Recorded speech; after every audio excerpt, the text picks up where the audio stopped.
గుమ్మా వీరన్న గారు వీరు మరి ప్రస్తుతం ఆంధ్రప్రదేశ్ హేతువాద సంఘ అధ్యక్షులుగా పనిచేస్తున్నారు.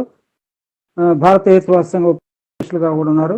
వీరు 1952 మే 22న కర్నూలు జిల్లా నాగదన్న గ్రామంలో జన్మించారు. ఎమ్మిగనూరులో హై స్కూల్ విద్యను పూర్తి చేసుకుని ఉస్మానియా యూనివర్సిటీ నుండి ఎంఏ ఎంఫిల్ పట్టాలు పొందారు. ఏపీ ట్రెజరీస్ అండ్ అకౌంట్స్ డిపార్ట్మెంట్లో పనిచేసి ఏడీగా 2010లో రిటైర్ అయినారు.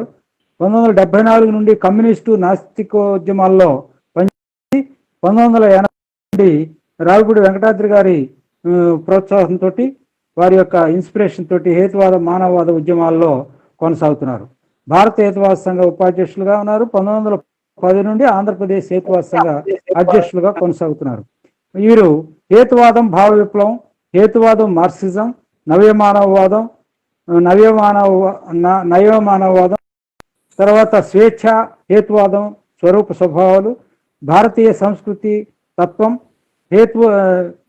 హేతువాదం, అపోహలు, అపార్థాలు, రావిపూడి రచనల సంపుటాల సమీక్షలు మొదలైన స్వతంత్ర రచనలు, తర్వాత హేతువాద భావాల వ్యాప్తికి కృషి చేసినందుకు గాను పొట్టి శ్రీరాములు తెలుగు విశ్వవిద్యాలయం వారి నుండి 2008 సంవత్సరానికి కవిరాజు త్రిపురనేని రామస్వామి అవార్డు కూడా అందుకున్నారు.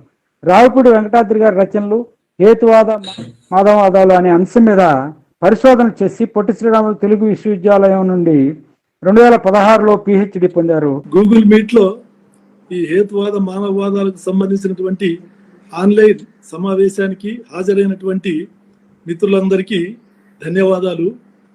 ఎందుకంటే ఇప్పుడు ఈ కోవిడ్ టైంలో మనం ఎలాగో వ్యక్తిగతంగా కలుసుకోవడం సాధ్యం కాదు కాబట్టి ఇటువంటి సమావేశాలను ఏర్పాటు చేసినందుకు మరి చీరాల హేతువాద సంఘం వారికి ధన్యవాదాలు తెలియజేస్తున్నాను. మనం పోయిన వారము ఈ విశ్వాన్వేషణ, విశ్వతత్వం అనేటటువంటి అంశాన్ని గురించి మాట్లాడుకున్నాము. అయితే సమయాభావం వల్ల ఆ సబ్జెక్టు పూర్తి కాలేదు. అందువల్ల ఈ వారం కూడా అదే సబ్జెక్ట్ని కొనసాగించాలని చెప్పేసి భావిస్తున్నాము. సో ఇప్పుడు నేను ఆల్రెడీ 11:15 అయిందండి. నేను ఒక 45 నిమిషాల్లో ఇది ముగించేస్తాను 12 లోపల. ఏమైనా ప్రశ్నలు సమాధానాలు కావాలంటే తర్వాత మనం చెప్పుకోవచ్చు. మనము విశ్వాన్వేషణ గురించి చెప్పేటప్పుడు చాలామంది శాస్త్రవేత్తలు ఏ రకంగా ఈ విశ్వాన్ని గురించి మరి ఈ వాస్తవాన్ని ఎలా తెలుసుకోగలిగారు అనే విషయాలు చాలా చెప్పుకున్నాము. అదేవిధంగా మానవ జాతి గత కొన్ని వేల సంవత్సరాలుగా తెలుసుకున్నటువంటి విజ్ఞానం కంటే కూడా గత 200 సంవత్సరాల కాలంలోనే ఈ ఆధునిక విజ్ఞాన శాస్త్రం తెలుసుకున్నటువంటి విజ్ఞానము చాలా గొప్పది, చాలా ఎక్కువ కూడా. అందువల్ల మనము ఆ సైన్స్ చరిత్ర చదివితే తప్ప ఏ శాస్త్రవేత్తలు ఎటువంటి విషయాల్ని కనుక్కున్నారు, వాటి వల్ల మరి ప్రపంచంలో ఏ రకమైనటువంటి మార్పులు సాధ్యమైనాయి అనేది మనకు తెలియాలంటే మనము హిస్టరీ ఆఫ్ సైన్స్ చదువుకోవాల్సి ఉంటుంది. ఎందుకంటే ఈ సమావేశంలో మనం చెప్పుకునేది ఏంటంటే స్థూలంగా మన యొక్క అవగాహన కోసము నేను ఈ విశ్వతత్వానికి సంబంధించిన కొన్ని ప్రాథమికమైనటువంటి మౌలికమైనటువంటి విషయాల్ని మాత్రమే ప్రస్తావిస్తాను. వివరంగా తెలుసుకునే వాళ్ళు తప్పకుండా దానికి సంబంధించినటువంటి సాహిత్యం చదవాలి. మనకు చాలా సాహిత్యం ఉంది, ఆ విషయం మీ అందరికీ తెలుసు. మరి విశ్వాన్వేషణ, విశ్వతత్వం అనేటటువంటి సంపుటం కూడా రావిపూడి వెంకటాద్రి మాస్టర్ గారు రచించినటువంటిది ఉంది. అదేవిధంగా మిత్రులు ఆరమళ్ళ పూర్ణచంద్ర గారు ఆధునిక విజ్ఞానం ఏమి చెబుతోంది అనేటటువంటి గ్రంథం రాశారు. మరి దీనికి బ్యాక్గ్రౌండ్లో మనం చూసినట్లయితే స్టీఫెన్ హాకింగ్ లాంటి గొప్ప శాస్త్రవేత్తలు ఈ బ్రీఫ్ హిస్టరీ ఆఫ్ టైం, అదేవిధంగా brief answers to big questions అనేటటువంటి గ్రంథము, ఇవన్నీ కూడా స్టీఫెన్ హాకింగ్ రచించినటువంటి గ్రంథాలు. వీటన్నిటిని చదివితే తప్ప మనకు ఆయా విషయాలకు సంబంధించినటువంటి వాస్తవాలు అవగతం కావు. సో నేను స్థూలంగా ఫండమెంటల్గా నేను చెప్పదలుచుకున్నటువంటి అంశాలు, ఎందుకంటే సంక్లిష్టమైనటువంటి విషయం కాబట్టి దీన్ని నేను కొన్ని అంశాల కింద విడగొట్టి నేను ఒక్కొక్క దాన్ని తీసుకుని సంక్షిప్తంగా పరిచయం చేయడానికి ప్రయత్నం చేస్తాను. మనకు ఈ భూకేంద్ర సిద్ధాంతం పోయి సూర్యకేంద్ర సిద్ధాంతం కోపర్నికస్తో ప్రారంభమైంది, అంటే 15-16 శతాబ్దాల కాలంలో. అందువల్ల మనం ఏమంటున్నారంటే ఆధునిక విజ్ఞానం ఎప్పటి నుంచి ప్రారంభమైందంటే ఈ కోపర్నికస్ సూర్యకేంద్ర సిద్ధాంతాన్ని ఎప్పుడైతే కనిపెట్టాడో పడింది. దాని తర్వాత డార్విన్ జీవ పరిణామ సిద్ధాంతము, అదేవిధంగా ఐన్స్టీన్ సాపేక్ష సిద్ధాంతము, వీటితో మొత్తం ఈ ఆధునిక విజ్ఞానం అంతా కూడా అంతకు ముందున్నటువంటి దానికి ఎన్నో రెట్లు అధికంగా అభివృద్ధి చెంది ఒక నూతనమైనటువంటి దృక్పథాన్ని మనకు అందజేసింది. మనం ఈ విశ్వాన్వేషణను కానీ విశ్వతత్వాన్ని కానీ మనం ఎందువల్ల తెలుసుకోవాలి అంటే, మనం ఏది తెలుసుకున్నా కానీ అది మన జీవితానికి అన్వయించుకుని మనం ఈ భూమి మీద మన జీవితాన్ని, మన చుట్టూ ఉన్నటువంటి మనుషుల యొక్క జీవితాలను స్వేచ్ఛగా ప్రశాంతంగా మనము జీవించడానికి మాత్రమే అనేది మనం గుర్తుపెట్టుకోవాలి. అందువల్ల ఏ సిద్ధాంతమైనా సరే అది చివరికి మానవుడి స్వేచ్ఛకు దోహదం చేస్తుందా లేకపోతే ఆయన్ని ఆ స్వేచ్ఛకు దూరం చేస్తుందా అనేటటువంటిది ప్రధానంగా మనం ప్రశ్నించుకోవాల్సి ఉంటుంది. అందుకే శాస్త్రంలో కొన్ని ఫండమెంటల్ క్వశ్చన్స్ ఉంటాయి. దాన్ని మనం తెలుగులో ఏం చెప్తామంటే, ఏ విషయం గురించి అయినా, ఏ వస్తువు గురించి కానీ, సంఘటన గురించి కానీ మనం ఆ ప్రశ్నలు వేసుకుంటాం. అవి ఏంటంటే, ఏమిటి, ఎప్పుడు, ఎక్కడ, ఎందుకు, ఎంత, ఎలా అనేటటువంటి ఆ ప్రశ్నలు. అంటే మనకు ఒక వస్తువు ఉందనుకోండి, దాని గురించి మనం తెలుసుకోవాలంటే అది అసలు ఎక్కడుంది, అది ఎప్పుడుంది, దాని ఆకారం ఏమిటి, దాని రంగు ఏమిటి, దాని యొక్క ధర్మాలు ఏమిటి, దానికి మనకు ఉన్నటువంటి సంబంధం ఏంటి, ఈ విషయాలన్నీ తెలిస్తే గానీ ఆ విషయానికి సంబంధించినటువంటి మనకు సరైన జ్ఞానం ఏర్పడదు అని అర్థం. ఆ విధంగా చూసినప్పుడు మనము ఈ భూమి నిశ్చలంగా ఉందని చాలా కాలం భావించుకున్నారు. భూమి చుట్టూ మిగతా విశ్వమంతా తిరుగుతుందని చెప్పి ప్రాచీన కాలంలో భావించారు. కానీ అది తప్పని చెప్పి ఆధునిక విజ్ఞాన శాస్త్రం రుజువు చేసింది. ఆధునిక విజ్ఞాన శాస్త్రం ప్రకారంగా మనకు ఈ విశ్వంలో దాదాపు 10,000 కోట్ల గెలాక్సీలు ఉన్నాయి. ఒక్కొక్క గెలాక్సీలో సుమారు 10,000 కోట్ల నక్షత్రాలు ఉన్నాయి. అటువంటి గెలాక్సీలలో పాలపుంత గెలాక్సీ అనేది ఒకటి. ఆ పాలపుంత గెలాక్సీలో ఈ సూర్య కుటుంబం ఒకటి. ఆ సూర్య కుటుంబంలో మన భూమి అనేది సూర్యుడు చుట్టూ తిరుగుతున్నటువంటి ఒకనొక గ్రహము. ఆ భూమి మీద ఉన్నటువంటి మానవులము మనమంతా మరి ఈ విశాల విశ్వంతో పోలిస్తే మన సూర్య కుటుంబం ఎంత, మన భూమి ఎంత అంటే అది ఒక ఇసుక రేణువు కన్నా ఇంకా చిన్నదని చెప్పి చెప్పుకోవాలి. భూమి గంటకు 1600 కిలోమీటర్ల వేగంతో తన చుట్టూ తాను తిరుగుతూ గంటకు 1,10,000 కిలోమీటర్ల వేగంతో సూర్యుడి చుట్టూ తిరుగుతూ మళ్ళీ సూర్యుడితో కలిపి గంటకు 8 లక్షల కిలోమీటర్ల వేగంతో పాలపుంతలో ఉన్నటువంటి మరొక కేంద్రకం చుట్టూ తిరుగుతుంది అనేది ఆధునిక విజ్ఞాన శాస్త్రం మనకి ఈనాడు తెలియజేస్తున్నటువంటి సత్యం అండి. సో ఈ విషయాలన్నీ మనకు అంతకుముందు అసలు ఊహించడం కూడా సాధ్యం కాదు. ఇవన్నీ ఆధునిక విజ్ఞానం ద్వారా మాత్రమే సాధ్యమైనాయి. ఈ విశ్వానికి సంబంధించి ప్రధానమైనటువంటి సిద్ధాంతాలు కొన్ని ఉన్నాయి. అవి ఏంటంటే, అసలు ఈ విశ్వము వాస్తవంగా ఉందా లేకపోతే ఇది కేవలము మన యొక్క భ్రమణ అనేది ఫండమెంటల్ క్వశ్చన్. అక్కడి నుంచే ఈ తత్వశాస్త్రం అంతా కూడా 2 శాఖలుగా చీలిపోయింది. అంటే ఈ విశ్వమంతా ఇది మనకు కనిపిస్తున్నటువంటి వాస్తవం కాదు, ఇది కేవలము భ్రమ, మిథ్య అని చెప్పేటటువంటి వాళ్ళంతా భావవాదులు అయ్యారు. ఇది వాస్తవంగా ఉంది అని చెప్పేటటువంటి వాళ్ళంతా భౌతికవాదులు అయ్యారు. ఆ విధంగా అవేర్నెస్ డిపెండ్స్ అపాన్ మ్యాటర్, అంటే పదార్థం మీద ఆధారపడి చైతన్యం ఉంటుంది అనేది భౌతికవాదము. చైతన్యం మీద ఆధారపడి పదార్థం ఉంటుంది అనేటటువంటి భావవాదం. సో ఈ 2 పరస్పర విరుద్ధమైనటువంటి అంశాలు. కానీ మనం చూస్తే భావం అనేది ఎప్పుడు ఏర్పడిందండి? విశ్వంలో నిర్జీవమైనటువంటి పదార్థం నుంచి మనం గతంలో చెప్పుకున్నట్టుగా దాదాపుగా బిగ్ బ్యాంగ్ తర్వాత 1000 కోట్ల సంవత్సరాల తర్వాత కేవలం 350 కోట్ల సంవత్సరాల క్రితం మాత్రమే జీవం ఏర్పడిందని, దాంట్లో పరిణామ క్రమంలో 2 లక్షల సంవత్సరాల క్రితం మాత్రమే మానవుడు, ఆధునిక మానవుడు ఆవిర్భవించాడని మనకు తెలుసు. కాబట్టి ఈ జీవ పరిణామ క్రమంలో మానవుడికి అలవడినటువంటి నూతనమైనటువంటి లక్షణాలు 2. అవి వివేకము, సంకల్పము. నిర్జీవ జగత్తులో సంకల్పము, వివేకము లేవు. జీవ జగత్తులో మాత్రమే మనకు అవి 2 కనిపిస్తాయి. అదేవిధంగా మానవుడి దగ్గరకు వచ్చేటప్పటికే ఈ వివేక స్థాయి పెరిగింది. ఎందువల్ల? మెదడు యొక్క అభివృద్ధి చెందడం వల్ల మెదడు ఈ మానవుడిలో విచక్షణ జ్ఞానము, ఈ జ్ఞానాన్ని గ్రహించే స్థాయి పెరిగింది మిగతా జీవజాతుల కంటే. అందువల్ల జంతువుల్లో ఉన్నటువంటి జ్ఞానాన్ని మనము ఇన్స్టింక్టివ్ నాలెడ్జ్ అంటాము. మనిషిలో ఉన్నటువంటి దాన్ని డిస్టింక్టివ్, అంటే విచక్షణతో కూడినటువంటి జ్ఞానము. ఈ జ్ఞానం అనేది ఎలా ఏర్పడుతుంది? ఈ భావం అనేది ఎలా ఏర్పడుతుంది అంటే, ముందు భావం ఏర్పడడానికి ముందే మనిషి ఉండాలి, మనిషికి ముందే ఈ ప్రకృతి ఉండాలి. అంటే ప్రకృతి ముందు, ప్రకృతిలో నుంచి వచ్చినటువంటి మనిషి తర్వాతనే భావము.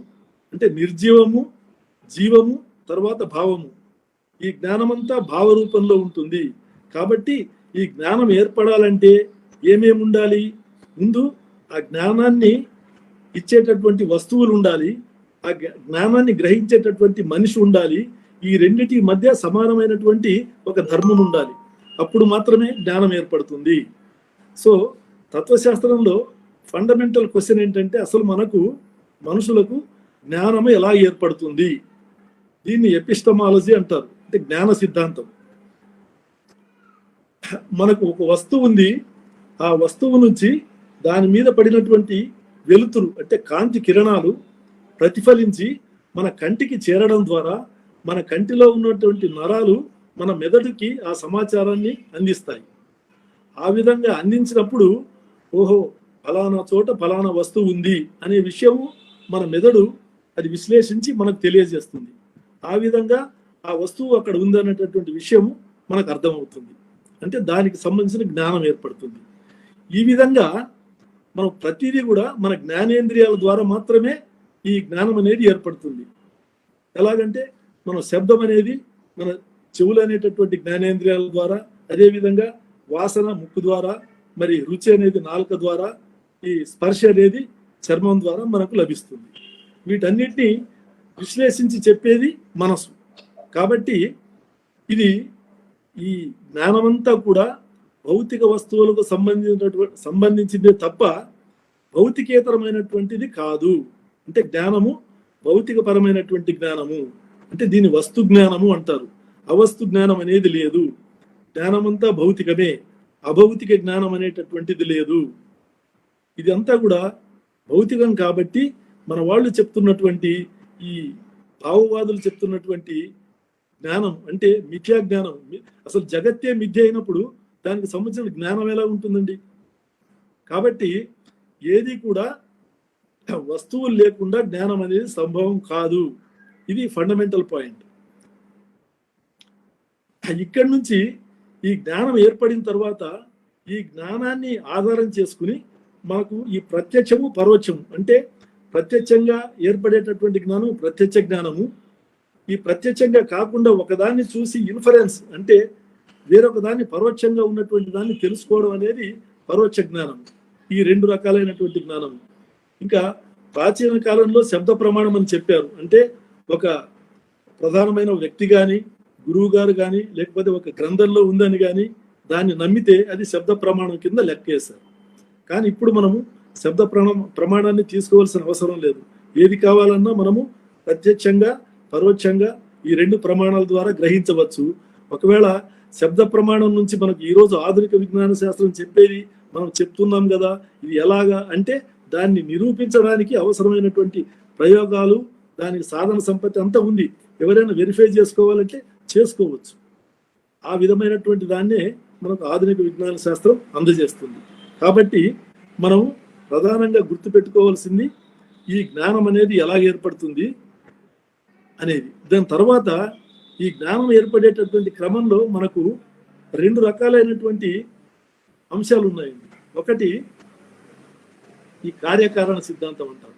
అంటే మనకు ఉన్నటువంటి విశ్వంలో ఉన్నటువంటి దేన్ని తీసుకున్నా కానీ అది కేవలం ఉండడం లేదు, అది అనుక్షణము మార్పు చెందుతూ ఉంది, అంటే పరిణామం చెందుతూ ఉంది.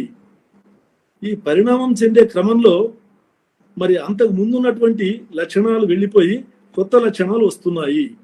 దీన్ని ఎలా అర్థం చేసుకోవాలి? దీనికి ఒక సంఘటన జరిగితే ముందు జరిగినటువంటి దాన్ని ఏమో కారణమని, దాని తర్వాత జరిగినటువంటి దాన్ని ఏమో కార్యమని అంటున్నాము. అంటే పూర్వోత్తర సంఘటనలు అంటారు. పూర్వం జరిగింది కారణమైతే ఉత్తరంలో జరిగింది కార్యమవుతుంది. అర్థమవుతుంది కదా? అంటే ఒక సంఘటన జరిగినప్పుడు దానికి ముందు ఉన్నటువంటిది కారణము, దాని తర్వాత కార్యము. ఇది కార్యకారణం. ఈ కార్యకారణాలు అనేవి ప్రకృతిలో ఉన్నటువంటివి కావు. ప్రకృతిలో ఉన్నది ఏంటి? పరిణామం మాత్రమే. ఈ పరిణామం జరుగుతున్నటువంటి క్రమాన్ని మనం అర్థం చేసుకోవడం కోసము, మన సౌలభ్యం కోసము మనము ఈ పరిణామాన్ని సంఘటనలుగా విడగొడుతున్నాం. పరిణామం అనేది విశ్వంలో నిరంతరంగా జరుగుతూనే ఉంటుంది.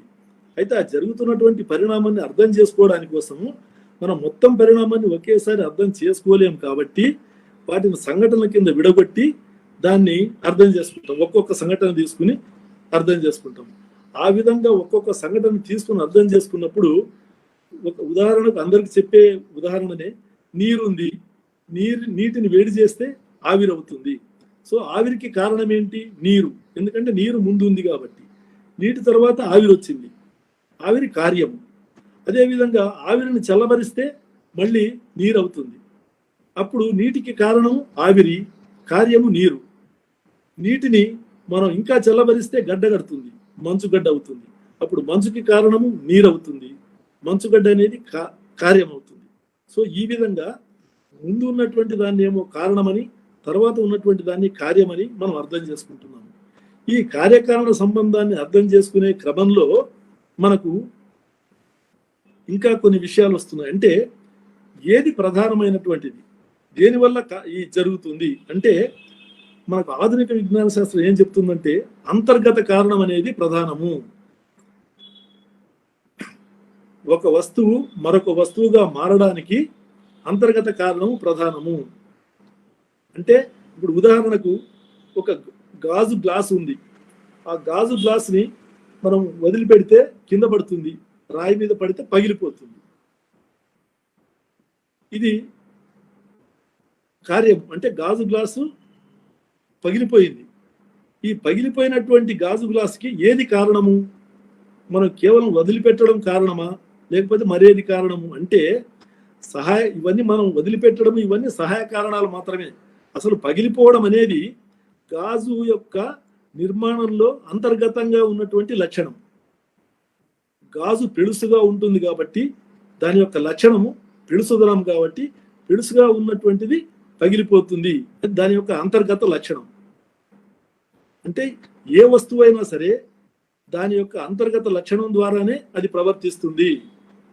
మనిషి చచ్చిపోతున్నాడు ఎందువల్ల? మనం యాక్సిడెంట్ జరిగో లేకపోతే ఆరోగ్యం బాగలేక ఇవన్నీ కూడా కారణాలే. కానీ ప్రధానమైన కారణం ఏంటంటే అతనికి అంతర్గత కారణం. అది మానవుడు మర్త్యుడు, అంటే చచ్చే స్వభావం ఉంది కాబట్టి చనిపోతున్నాడు. ఇప్పుడు గాజు గ్లాసుకు బదులుగా మనం స్టీల్ గ్లాసును పడేస్తే అది పగలదు, ఎందుకంటే దాని లక్షణం అది కాదు. కాబట్టి ప్రతి వస్తువు కూడా దాని యొక్క అంతర్గత లక్షణాన్ని బట్టి ప్రవర్తిస్తుంది. అదే విధంగా ఈ విశ్వం మొత్తాన్ని మనం తీసుకున్నప్పుడు ఈ విశ్వానికి బాహ్యంగా ఎటువంటి కారణాలు లేవు. అసలు విశ్వానికి బాహ్యం అనేదే లేదు. మనం ఎంత దూరం వెళ్ళినా విశ్వం ఉంటూనే ఉంది. ఏదైతే ఉనికి కలిగి ఉందో అదంతా విశ్వంలో భాగమే. మనం సూర్య కుటుంబాలు కానీ, పాలపుంతలు కానీ, ఇతర గెలాక్సీలు మీరు ఎన్నైనా తీసుకోండి, ఇవన్నీ కూడా విశ్వంలో భాగమే. అంటే ఉనికి కలిగి ఉన్నదంతా కూడా విశ్వంలో భాగము అని మనం అర్థం చేసుకోవాలి. ఈ విశ్వం అంతా కూడా ఏ కారణం చేత అది పరిణమిస్తున్నది అంటే అంతర్గత కారణం వల్ల మాత్రమే పరిణమిస్తున్నది. అంటే పదార్థం యొక్క అంతర్గత నియమాల ప్రకారమే ఈ ప్రకృతి అనండి, విశ్వం అనండి, జగత్ అనండి, ప్రపంచం అనండి, ఇది పరిణామం చెందుతూ ఉంది. పరిణామం చెందనటువంటిది ఏమైనా ఉందా విశ్వంలో? ఏమీ లేదు. అసలు ఉండడం అంటే కేవలం ఉండడం అనే కాదు. ఉండడం అంటేనే పరిణామం చెందుతూ ఉండడం అని అర్థం. పరిణామం చెందినటువంటి వస్తువు గాని మరొకటి గాని ఈ విశ్వంలో ఏదీ లేదు. కాబట్టి మనం ఈ ఫండమెంటల్ పాయింట్స్ గుర్తుపెట్టుకోవాలి. పదార్థం అంతా పరిణమిస్తుంది. ఈ పరిణామం అనేది అంతర్గత కారణాల వల్ల మాత్రమే సాధ్యమవుతుంది. కాబట్టి దీనికి బాహ్య కారణం అక్కర్లేదు. అసలు విశ్వానికి బాహ్యం అనేది లేదు. చాలా మంది పొరపాటు ఎక్కడ పడతారంటే, ఈ విశ్వానికి అసలు విశ్వం యొక్క రూపం ఎలా ఉంటుంది అని ఒక మిత్రుడు ప్రశ్న వేశాడు. అసలు విశ్వం యొక్క రూపాన్ని మనం ఎలా చెప్తామండి? మనకు బాహ్యంగా ఉండి మనకు అందుబాటులో ఉన్నటువంటి వస్తువులు చిన్న చిన్నవి కాబట్టి వాటిని గురించి మనం ఇది పలకలుగా ఉంది, ఇది గుండ్రంగా ఉంది, ఇది ఎర్రగా ఉంది, నల్లగా ఉంది అని చెప్తాం. కానీ విశ్వం అనేది అది అనంతంగా ఉంది. అంటే విశ్వాన్ని గురించి ఐన్స్టీన్ సాపేక్ష సిద్ధాంతంలో ఏం చెప్పాడంటే, విశ్వ పదార్థం పరిమితమే కానీ ఇట్ ఇస్ బౌండ్లెస్. అంటే విశ్వం అనే దానికి పదార్థం పరిమితంగానే ఉంది, విశ్వ పదార్థం, కానీ దానికి హద్దులు లేవు. మీరు ఎంత దూరం ప్రయాణం చేసినా అక్కడ విశ్వం ఉంటూనే ఉంటుంది. ఈ విశ్వానికి బాహ్యం అనేది లేదు. కాబట్టి విశ్వం వెలుపల, విశ్వం బాహ్యంగా, విశ్వానికి భిన్నంగా, విశ్వానికి అతీతంగా అనేటటువంటి మాటలన్నీ కూడా తప్పు. వాటికి అర్థం లేదు. అందువల్ల దీన్ని ఎవరైనా సృష్టించడానికి అవకాశం ఉందా అంటే లేదు. ఈ ఉండడం అనేది కేవలం ఉండడం కాదని చెప్పుకున్నాం. కాబట్టి ఈ ఉన్నటువంటి దాన్ని మనం తెలుసుకోవడానికి మనకు ఈ భూమి మీద ఏదైనా ఒక బిందువుని తీసుకుని ఇది ఎక్కడుంది అని చెప్పాలంటే దానికి మనము రెండు కొలతలు ఉంటాయి. కాబట్టి రెండు కొలతలనే తీసుకుంటాం. మనకు ఉదాహరణకు ఈ అక్షాంశ రేఖలు, రేఖాంశ రేఖలు అంటే నిలువుగా ఉండేవి, అడ్డంగా ఉన్నటువంటి గీతల సహాయంతో ఇది ఫలానా అక్షాంశ రేఖ మీద, ఫలానా రేఖాంశ రేఖ మీద ఈ ఫలానా పట్టణం ఉంది అని చెప్పుకుంటాం. ఇది రెండు మితిలో ఉన్నటువంటి ఈ భూమికి సంబంధించిన ఉపరితలానికి సంబంధించి. కానీ విశ్వము మూడు కొలతలు, అంటే ప్రదేశం అనేది మూడు కొలతలతో ఉంటుంది. మీరు ఏ వస్తువుని తీసుకున్నా పొడవు, వెడల్పు, ఎత్తు లేదా మందము లేదా లోతు, మీరు ఏ భాష వాడినా మూడు కొలతలు ఉంటాయి. ఎందుకంటే ఆ మూడు కొలతల్ని మనం గురించి తెలుసుకోవాలన్నప్పుడు దానికి ఈ ఒక చోటు నుంచి ఈ గదిలో ఈ ఫ్యాన్ ఎక్కడుంది అని అన్నప్పుడు పలానా గోడ దగ్గర నుంచి ఇన్ని మీటర్ల దూరంలో, పలానా గోడ దగ్గర నుంచి ఇన్ని మీటర్ల దూరంలో, కింద భూమి నుంచి ఇన్ని మీటర్ల ఎత్తులో ఇది ఉంది అని చెప్తాం. అంటే ఆ విధంగా చెప్తే తప్ప ఆ వస్తువు ఎక్కడుందో మనకు తెలియదు. అంటే మూడు కొలతలు ఉన్నప్పుడు వీటి సహాయంతో మనం చెప్పాల్సి వస్తుంది. ఏదైనా సరే ఆ వస్తువు, ఇప్పుడు మనకు ఉదాహరణకు హైదరాబాద్ ఎక్కడుంది అంటాం అంటే ఒకదాన్ని సపోర్ట్ గా తీసుకుని చెప్పాలి. కేవలము ఒకటే దాన్ని ఏ సహాయం లేకుండా చెప్పడం అనేది సాధ్యం కాదు. అసలు విశ్వంలో దేని గురించి అయినా సరే మరొక దాని సహాయం లేకుండా చెప్పడం సాధ్యం కాదు. సాపేక్ష సిద్ధాంతంలో చెప్పేటటువంటి ప్రధాన సూత్రాల్లో ఇది కూడా ఒకటి. అంటే ప్రతిదీ కూడా మరొక దాని మీద ఆధారపడి మాత్రమే మనము తెలుసుకోగలము. ఉదాహరణకు మనము ప్రయాణం చేస్తున్నాము, ఇప్పుడు విమానంలో ప్రయాణం చేస్తున్నామండి అమెరికాకి. ఆ విమానం గంటకు 1000 కిలోమీటర్ల వేగంతో ప్రయాణం చేస్తుంది. కానీ మనం కూర్చున్నటువంటి విమానంలో అసలు ఆ వేగం అనేది మనకు తెలియదు. మనం కదలకుండా కూర్చున్నట్టే ఉంటున్నాము. అసలు అది ఎంత వేగంతో ప్రయాణం చేస్తుందో, ఎటు పోతుందో కూడా మనకు తెలియదు. ఎప్పుడు తెలుస్తుంది? మనం ఆ విమానం యొక్క కిటికీ రెక్కను ఓపెన్ చేసి బయటికి చూసినప్పుడు బయట భూమి కానీ మరి ఇతర వస్తువులు కానీ అవి మేఘాలు కానీ మనకు కనబడినప్పుడు అందులో నుంచి మనము చాలా వేగంగా ముందుకు వెళ్తున్నట్టుగా మనకు అర్థమవుతుంది.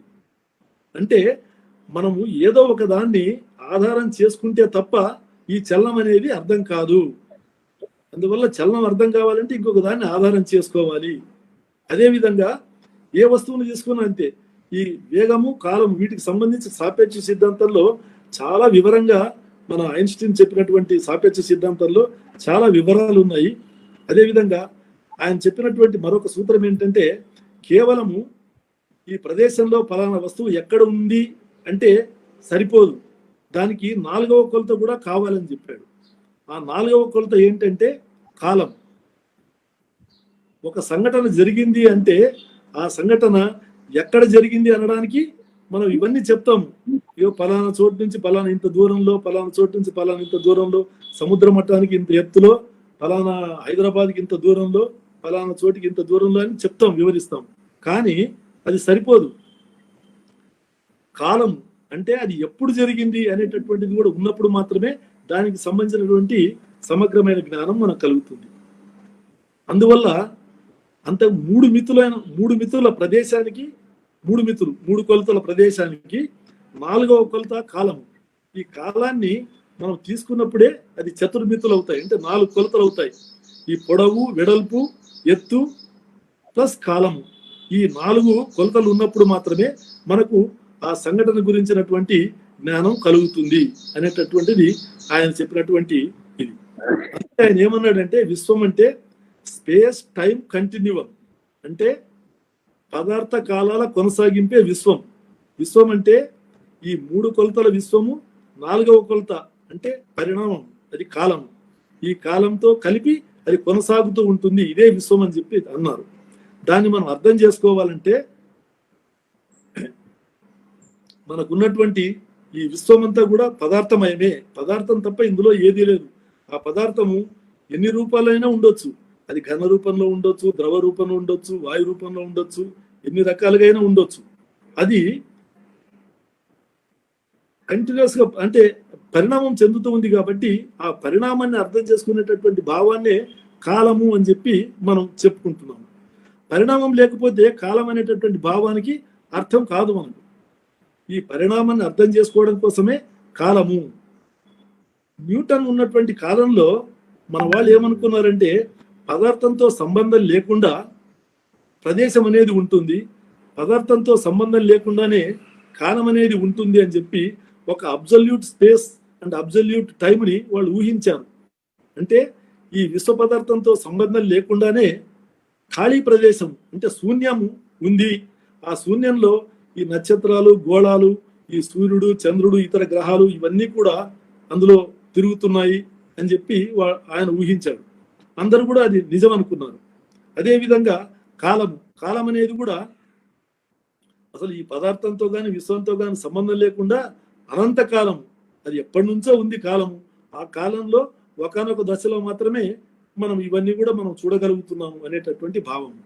కానీ ఆధునిక విజ్ఞాన శాస్త్రంలో అనేక ప్రయోగాలు జరిపిన తర్వాత, వీళ్ళు ఈ కాంతి వేగము ఇవన్నీ వచ్చిన తర్వాత, వీళ్ళు ప్రయోగాలు జరిపిన తర్వాత మనకు ఒక అద్భుతమైన విషయం ఏం తెలిసిందంటే, ఈ విశ్వంలో మనం ఎక్కడి నుంచి చూసినా కానీ మన చుట్టూ ఉన్నటువంటి ఈ నక్షత్రాలు ఏవైతే ఉన్నాయో ఇవన్నీ ఉన్న చోట ఉండడం లేదు.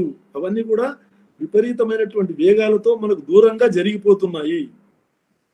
ఇది 1920లో హబుల్ అనేటటువంటి శాస్త్రవేత్త ఆయన ప్రయోగం చేసినప్పుడు మొట్టమొదటిసారిగా ఈ మన భూమి నుంచి చూసినప్పుడు అంతరిక్షంలో ఉన్నటువంటి సుదూర తీరాల్లో ఉన్నటువంటి ఈ నక్షత్రాలన్నీ కూడా ఒకదానికొకటి దూరంగా వేగంగా కదిలిపోతున్నట్టుగా ఆయన కనుక్కున్నాడు.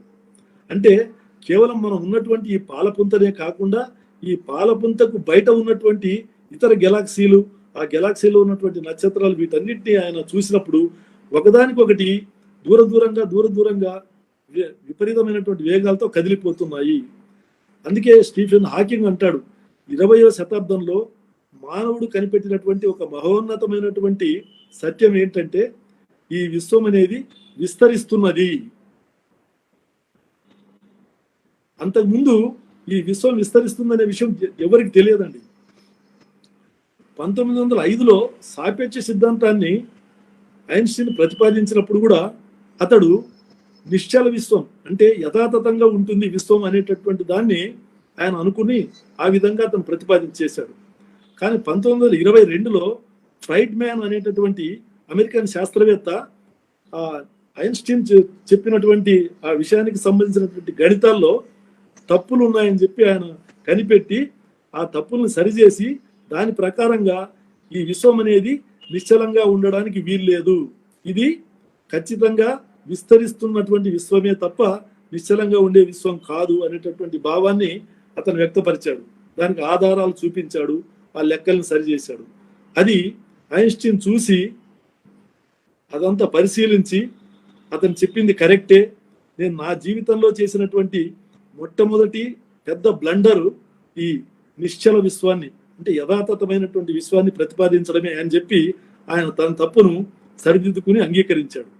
ఇది శాస్త్ర ప్రపంచంలో జరుగుతుంది. కానీ అదే ఒక మతస్థుడి దగ్గరికి వెళ్ళి మనం మీ గ్రంథంలో ఇది తప్పు ఉంది అని చెప్తే అది వాస్తవం అయినప్పటికీ కూడా ఏ మతస్థుడు కూడా దాన్ని సరిదిద్దడానికి కానీ దాన్ని అంగీకరించడానికి కానీ సిద్ధంగా ఉండడు. అంటే మతాలు అనేవి కరడుగట్టుకొని పోయినటువంటి భావాలు, అందులో నుంచి ఒక ఇంచు కూడా వాళ్ళు కదలడానికి ఇష్టపడరు. కానీ శాస్త్రం అనేది సెల్ఫ్ కరెక్టివ్ మెథడ్, అంటే అది ఎప్పటికప్పుడే అది కరెక్షన్ చేసుకుంటూ పోతుంటుంది. కార్ల్ పాపర్ అనేటటువంటి ఒక తత్వవేత్త శాస్త్రవేత్త ఏమంటాడంటే, ఏదైనా ఒక ప్రయోగము కొన్ని వందల సార్లు కరెక్ట్ అని చెప్పి నిరూపితం అయినప్పటికీ కూడా ఈ శాస్త్రం ఎప్పుడు అభివృద్ధి చెందుతుందంటే ఆ నిరూపించబడినటువంటి ఏదైతే మనం ప్రయోగం ద్వారా నిరూపించబడినటువంటి సత్యాన్ని తప్పు అని చెప్పి తెలుసుకోవడానికి ఎవరైతే మరొక ప్రయోగాలు చేసి ఈ ప్రయోగంలో ఇటువంటి తప్పు ఉందని చెప్పి చెప్తారో అప్పుడు మాత్రమే శాస్త్రం అభివృద్ధి చెందుతుంది అని చెప్పి ఆయన చెప్పాడు. ఇది ఎంత గొప్ప మాట అండి. అంటే శాస్త్రంలో శాశ్వత సత్యాలు ఉండవు, సత్యాలన్నీ కూడా సాపేక్షమే, జ్ఞానమంతా కూడా సాపేక్షమే. మొత్తం ఎవడు సర్వజ్ఞుడు అనేవాడు ఎవడు ఉండడు. ఏది మతస్థులు చెప్పినట్టుగా ఆమ్నిసైంట్, ఆమ్ని ప్రజెంట్, ఆమ్ని పొటెంట్. అంటే ఆమ్ని ప్రజెంట్ అంటే సర్వాంతర్యామి, అంటే మీరు ఎక్కడ తీసుకున్నా కూడా అక్కడ ఉంటాడు దేవుడు. అదేవిధంగా ఆమ్నిసైంట్, ఆమ్నిసైంట్ అంటే సర్వజ్ఞుడు, అతనికి తెలియనటువంటిది ఏమీ లేదు. అదేవిధంగా ఆమ్ని పొటెంట్, అతడు సర్వసమర్థుడు, అంటే అతడు దేన్నైనా చేయగలడు. కానీ వాస్తవంగా చూస్తే మరి ఇప్పుడు ఉన్నటువంటి దాంట్లో అతను ఎక్కడ ఉన్నట్టుగా తెలియదు, అతనికి ఏమీ తెలిసినట్టుగా కూడా తెలియదు, అతను ఏమీ చేయలేడని కూడా తెలుస్తుంది. ఎందుకంటే ఇప్పుడు ఉన్నటువంటి విశ్వంలో మన భూమి మీద ఉన్నటువంటి ఈ సమస్యలు కానివ్వండి, ఈ దరిద్రం కానివ్వండి, ఈ బాధలు దుఃఖాలు ఇవన్నీ కూడా ఎవరు సృష్టించారు? ఈ విధంగా ప్రశ్న వేస్తే దానికి సమాధానం లేదు. అందువల్ల ఈ విశ్వానికి సృష్టికర్త అవసరం లేదు. ఈ విశ్వము సృష్టింపబడలేదు, ఇది నాశనం కాదు. అదే కదా ఐన్స్టీన్ చెప్పినటువంటి E=mc² అనేటటువంటిది ఏం చెప్తుంది? ఈ పదార్థాన్ని మనము ఎంత విచ్ఛిన్నం చేసినా అందులోంచి శక్తి విడుదలవుతుంది. ఎంత శక్తి విడుదలవుతుంది అనేది ఆ సూత్రంలో చెప్పాడు. E=mc² అంటే E అంటే ఎనర్జీ, M అంటే మాస్, C² అంటే C అంటే కాంతి వేగము, స్క్వేర్ అంటే దాని ఘాతము, C² అంటే పదార్థంలో ఉన్నటువంటి ద్రవ్యము ఇంటూ కాంతి వేగము ఇంటూ కాంతి వేగము వేస్తే ఎంత వస్తుందో అంత శక్తి ఉత్పన్నమవుతుంది అని ఆ సూత్రానికి అర్థం. E=mc² అంటే దాని అర్థం అది. అంటే ఈ ప్రపంచంలో ఉన్నటువంటి పదార్థం అంతా కూడా అది శక్తి రూపంలో కూడా ఉండవచ్చు, ఏ రూపంలో అయినా ఉండవచ్చు, కానీ ఇది ఎప్పుడు కూడా సృష్టి చేయడానికి అవకాశం లేదు, నాశనం చేయడానికి అవకాశం లేదు. దీన్ని బట్టి మనకు ఫిలసాఫికల్గా మనం ఎటువంటి కన్క్లూజన్కి రాగలుగుతాము అంటే దీనికి సృష్టికర్త యొక్క అవసరం లేదు విశ్వానికి అనేది మనకు తెలుస్తుంది. అదేవిధంగా ఈ విశ్వము నియమబద్ధంగా ఉన్నది, అంటే ఈ విశ్వము గజిబిజిగా లేదు, ఇట్ ఇస్ ఎ కాస్మాస్ అంటారు. అంటే ఇది ఒక క్రమ పద్ధతిలో నడుస్తుంది. ఎటువంటి క్రమ పద్ధతిలో నడుస్తుంది? ఎక్కడికక్కడ ప్రతి పదార్థం కూడా దానికి అంతర్గతంగా ఉన్నటువంటి నియమాల ప్రకారంగానే అది ప్రవర్తిస్తుంది. గురుత్వాకర్షణ అనేది ఒక అంశం, అది న్యూటన్ కనిపెట్టినటువంటి సూత్రంలో అదొకటి.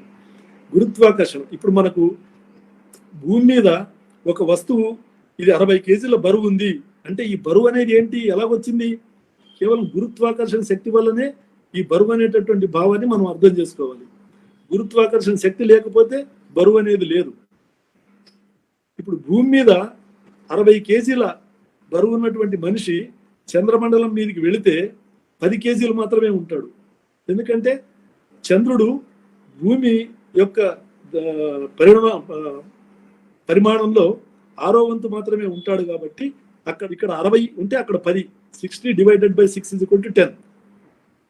అంటే ఎంత పెద్ద వస్తువు, ఎంత పెద్ద గోళం మీదకి వెళితే దాని యొక్క ఆ ద్రవ్య రాశిని బట్టి ఆ యొక్క ఆకర్షణ శక్తి పెరుగుతుంది, అప్పుడు ఆ బరువు పెరుగుతుంది.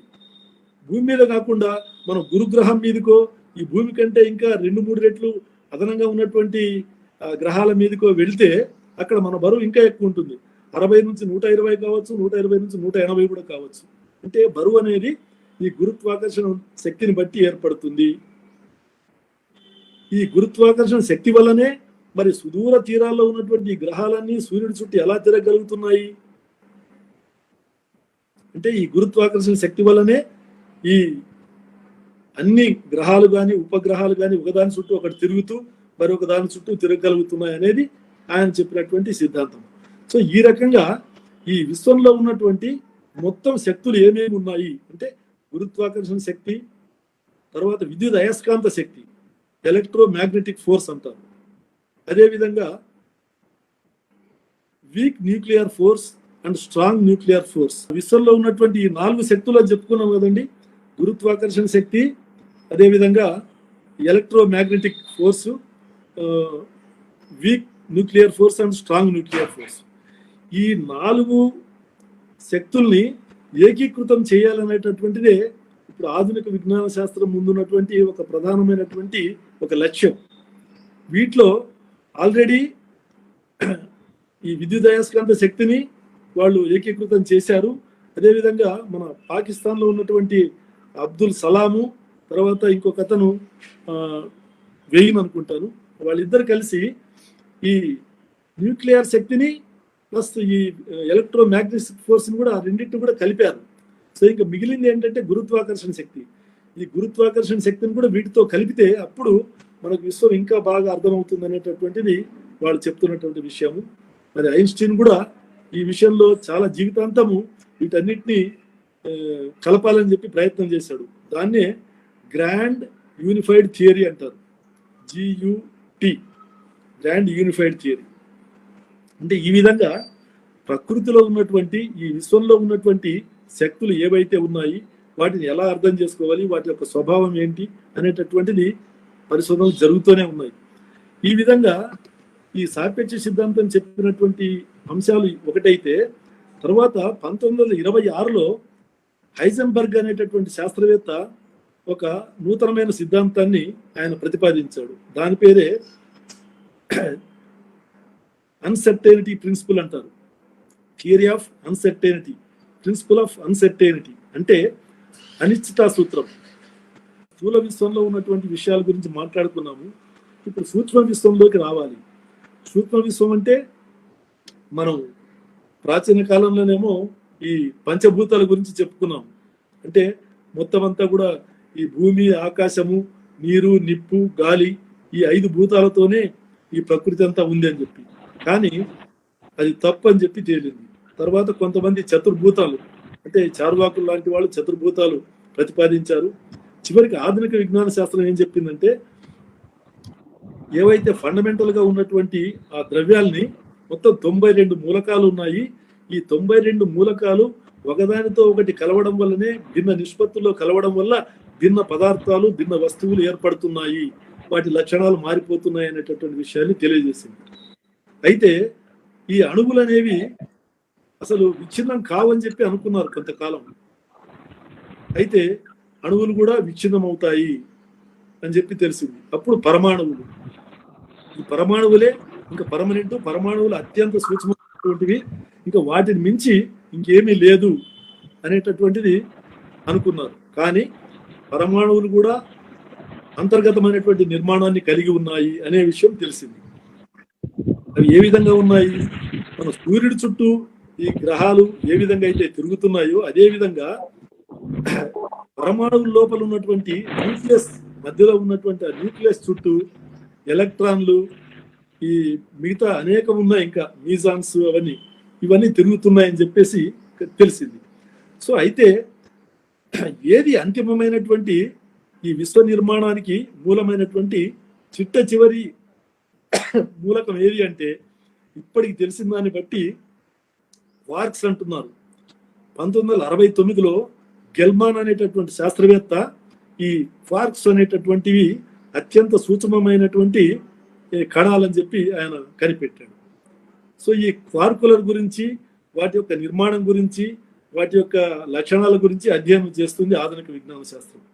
సో ఈ రకంగా చేస్తుంటే మధ్యలో మనకు మాక్స్వెల్ అనేటటువంటి శాస్త్రవేత్త క్వాంటం సిద్ధాంతాన్ని ప్రతిపాదించాడు. ఈ క్వాంటం సిద్ధాంతం ఏం చెప్తుందంటే అత్యంత సూక్ష్మమైనటువంటి అంశాలకు సంబంధించినటువంటి విషయాల్ని అది వివరిస్తుంది. కాబట్టి దాన్ని వేవ్ మెకానిక్స్ అని కూడా అంటారు. వేవ్ మెకానిక్స్, వేవ్స్ అంటే ఏంటి? తరంగం. అంటే కాంతి అనేది కణ రూపంలో మాత్రమే ఉంటుంది, అది కణ రూపంలోనే ప్రయాణం చేస్తుంది అని చెప్పి చాలా కాలం అనుకున్నారు. కానీ కాంతి కణ రూపంలోనే కాకుండా తరంగ రూపంలో కూడా అది ప్రయాణం చేస్తుంది అనేటటువంటి విషయం తెలిసింది. కాంతి వేగం మనకు తెలుసు, సెకండ్కి 3 లక్షల కిలోమీటర్లు ప్రయాణం చేస్తుంది. ఈ ప్రయాణం చేసేటప్పుడు ఈ తరంగాలు ఏర్పడతాయి. తరంగం అంటే ఒక నీటిలో ఒక రాయిని వేసినప్పుడు చుట్టూ ఇటు ఎత్తుపల్లాలుగా మనకు తరంగాలు ఏర్పడతాయి.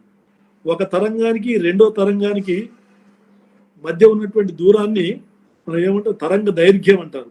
తరంగ దైర్ఘ్యము 1 మీటర్ కంటే ఎక్కువ ఉంటేనేమో రేడియో తరంగాలు అంటారు. 1 మీటర్ కంటే తక్కువ ఉంటేనేమో మైక్రోవేవ్స్ అంటారు. 1 మీటర్లో 10,000 వంతు 1/10,000 ఉంటేనేమో వాటిని ఆల్ఫ్రారెడ్ రేస్ అంటారు. ఈ విధంగా ఇంకా సూక్ష్మంగా వెళ్ళిపోతే ఎక్స్రేస్, అల్ట్రావైలెట్ రేస్, ఇవన్నీ అత్యంత సూక్ష్మమైనటువంటివి. అది ఎంత ఆశ్చర్యం వేస్తుందంటే 1 సెకండులో 1000 కోట్ల తరంగాలు కొలిచేటటువంటి సాధనాన్ని కనిపెట్టింది ఆధునిక విజ్ఞాన శాస్త్రం. అంటే 1 సెకండులో 1000 కోట్ల తరంగాలు అంటే అసలు మన ఊహకు అందదు. అటువంటి అప్పుడు ఈ సూక్ష్మ విశ్వంలో జరుగుతున్నటువంటి ఈ మార్పులు ఏ విధంగా జరుగుతున్నాయి అంటే ఈ అణు నిర్మాణంలో ఈ న్యూక్లియస్ చుట్టూ ఉన్నటువంటి ఈ పరమాణువు లోపల ఉన్నటువంటి ప్రోటాన్లు, ఎలక్ట్రాన్లు ఇవన్నీ ఉన్నాయి కదా. ఈ ఎలక్ట్రాన్లు ఒక కక్షలు ఉంటాయి. ఆ కొన్ని కక్షల్లో నుంచి ఒక కక్షలో నుంచి ఇంకొక కక్షలోకి అది వెళ్ళిపోయినప్పుడు కొంత శక్తిని గ్రహించడము, దూరంగా ఉన్నటువంటి కక్షలో నుంచి దగ్గర కక్షలోకి అది జరిగినప్పుడు అందులో నుంచి కొంత శక్తిని విడుదల చేస్తుంది ఆ ఎలక్ట్రాన్. ఆ విధంగా ఈ అంటే ఈ పరమాణు యొక్క సంయోగం ఏ విధంగా జరుగుతుంది, ఏ విధంగా నూతనమైనటువంటి వస్తువులు ఏర్పడుతున్నాయి అనడానికి ఆధునిక విజ్ఞాన శాస్త్రం ఈ అంతర్గతమైనటువంటి ఈ వ్యవహారాలన్నింటినీ అది కనిపెడుతుంది. అందులో భాగంగానే మరి స్విట్జర్లాండ్ దగ్గర చేసినటువంటి ఈ లార్జ్ హైడ్రాన్ కొలైడర్ ప్రయోగం ఒకటి జరిగింది. అంటే దాదాపు 5-6 వేల మంది శాస్త్రవేత్తలు, అది 27 మైళ్ళ గుండ్రటి అంటే మన వలయాకారంలో ఒక 100 మీటర్ల లోపల ఒక సొరంగం లాగా తవ్వి అందులో మనకు బిగ్ బ్యాంగ్ జరిగినప్పుడు ఎటువంటి సూక్ష్మ కణాలు విడుదలైనాయో వాటిని తెలుసుకోవడం కోసము వాళ్ళు ఆ ప్రయోగాన్ని నిర్వర్తించి హిగ్స్ బోసాన్ అనేటువంటి కణాన్ని కనిపెట్టారు. అంటే ఈ వేగంగా జరుగుతున్నటువంటి ఈ ప్రోటాన్లు, న్యూట్రాన్లు, ఎలక్ట్రాన్లు ఏవైతే ఉన్నాయో వీటిని ఒకదానికొకటి ఢీ కొట్టించి అందులో నుంచి వచ్చినటువంటి దాన్ని కంప్యూటర్ల సహాయంతో వాళ్ళు విశ్లేషించి ఈ హిగ్స్ బోసాన్ అనేటటువంటి కణం ఉంది అనేది తెలుసుకున్నారు. ఈ విషయాన్ని 1960 సంవత్సరాల్లోనే మన భారతదేశానికి సంబంధించినటువంటి బోస్ అనేటతను ఇంకొక అతను అక్కడ వేరే దేశానికి సంబంధించిన హిగ్స్, వీళ్ళిద్దరి పేరుతో కలిపి దాన్ని హిగ్స్ బోసాన్ కణం అన్నారు. అంటే ఈ రకంగా ప్రకృతిలో అత్యంత సూక్ష్మమైనటువంటి కణాల దగ్గర నుంచి అత్యంత స్థూలమైనటువంటి బ్లాక్ హోల్స్ వరకు, ఈ బ్లాక్ హోల్స్ అనేటటువంటి వాటిని మరి ఆధునిక విజ్ఞాన శాస్త్రం వచ్చిన తర్వాతనే గత శతాబ్దంలోనే తెలుసుకోవడం జరిగింది. ఇవి ఈ బ్లాక్ హోల్స్ అంటే అవి ఎంత పవర్ఫుల్ గా ఉంటాయంటే వాటి యొక్క గురుత్వాకర్షణ శక్తి అందులో నుంచి వెలువడేటటువంటి కాంతిని కూడా అవి బయటికి వెళ్ళనివ్వకుండా వెనక్కి లాగేస్తాయి అన్నమాట. అందువల్ల అక్కడి నుంచి ఏమి కనిపించదు, అందువల్ల వాటిని బ్లాక్ హోల్స్ అన్నారు. మనకు ఈ బ్లాక్ హోల్స్ గురించి చాలా విచిత్రమైనటువంటి విషయాలన్నీ కూడా తెలుస్తున్నాయి. మొత్తం విశ్వంలో ఉన్నటువంటి శక్తి ఇప్పటి వరకు మనకు తెలిసింది కేవలం 4-5% అయితే ఇంకా మనకు తెలియనటువంటి శక్తి దాదాపు 95-96% ఉంది అనేటటువంటిది ఇప్పుడు ఆధునిక విజ్ఞాన శాస్త్రం ప్రతిపాదిస్తున్నటువంటి ఒక ఇది. అదేవిధంగా ఈ విశ్వాన్ని ఇది ఎల్లకాలం విస్తరిస్తూ ఉంటుంది అనేది ఇప్పుడు ఈ రోజు మన వాళ్ళు ధృవీకరిస్తున్నారు. కానీ ముందు ఏమనుకున్నారంటే ఇది స్పందన విశ్వాన్ని కొంతమంది ప్రతిపాదించారు. అంటే ఎప్పటికప్పుడే కొద్ది దూరం వరకు విస్తరించడము, మళ్ళీ తర్వాత మళ్ళీ వెనక్కి రావడము, మళ్ళీ బిగ్ క్రంచ్ అంటారు, అంటే ఒక ముద్దగా తయారవడము, మళ్ళీ పేరడము, మళ్ళీ విస్తరించడం, ఇది స్పందన విశ్వం. అది కూడా కరెక్ట్ కాదు. సో ఈ రకంగా ఈ హెర్మన్ బోండి, ఫ్రెడ్ హోయల్ అనేటటువంటి వాళ్ళు యథాతథ విశ్వాన్ని ప్రతిపాదించారు.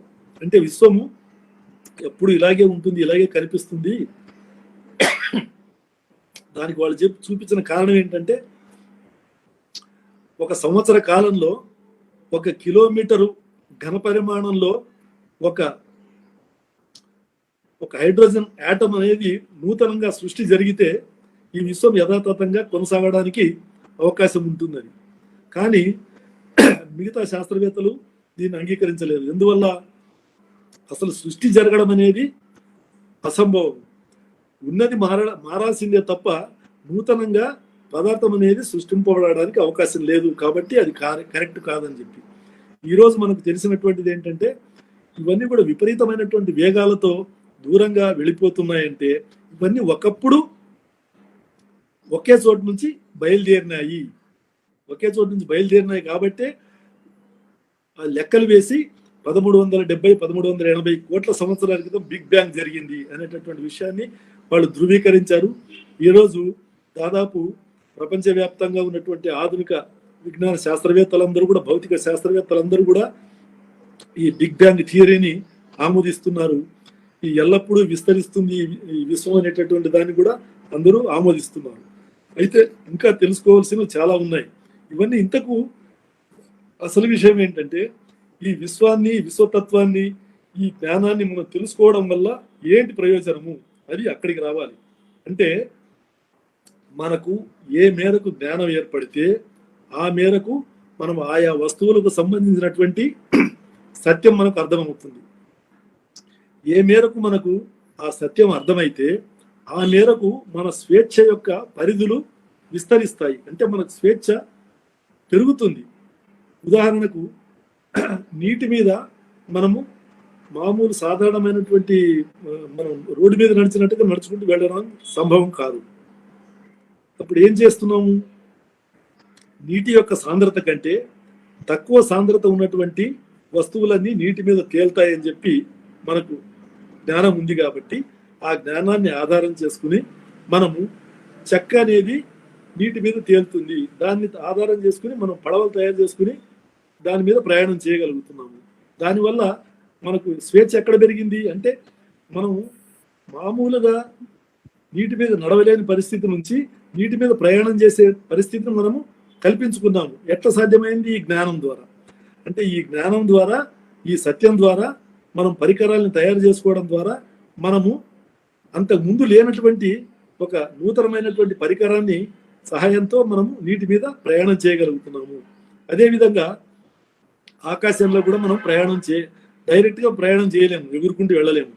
కానీ ఈ సూత్రాలు తెలుసుకుని, ఉదాహరణకు ఇప్పుడు భూమి నుంచి ఏదైనా ఒక వస్తువు పైకి వెళ్తే అది కింద పడుతుంది అనేది గురుత్వాకర్షణ సిద్ధాంతంలో మనకు తెలిసిందే.